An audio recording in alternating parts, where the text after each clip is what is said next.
You guys have had the target on your back the entire time, the win streak being number one. How do you handle the unique pressure that comes with that? How do you keep the joy for so long when anxiety seems like a thing that could very easily set in?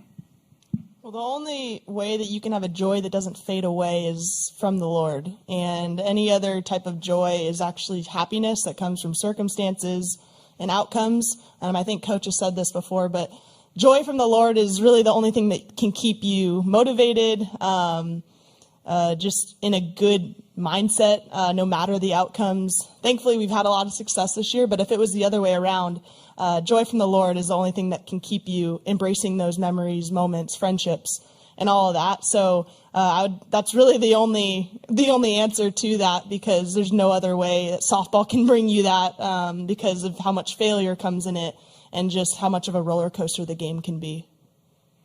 1,000% agree with Grace Lyons. I've went through that my freshman year.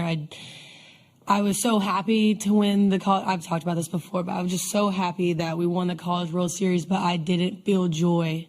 I didn't know what to do the next day. I didn't know what to do for that following week. I didn't feel filled, and I had to find Christ in that. And I think that is what makes our team so strong, is that we're not afraid to lose, because if it's not the end of the world if we do lose. Yes, obviously we've worked our butts off to be here and we want to win, but it's not the end of the world because our life is in Christ, and that's all that matters.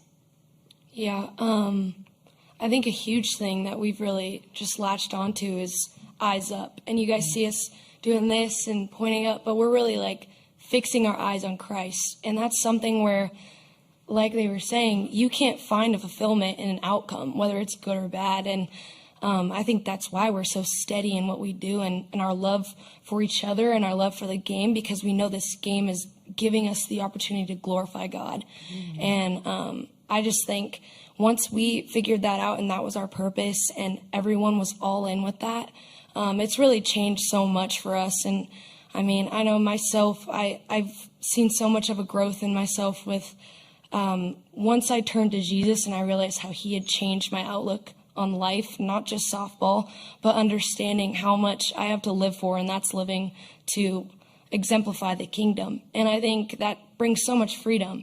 And I'm sure everyone's story is similar, but we all have those great testimonies that have really like shown how awesome it is to play for something bigger. And I think that's just what brings me so much joy. And no matter the outcome, whether we get a trophy in the end or not, this isn't our home. And I think that's what's amazing about it, is we have so much more.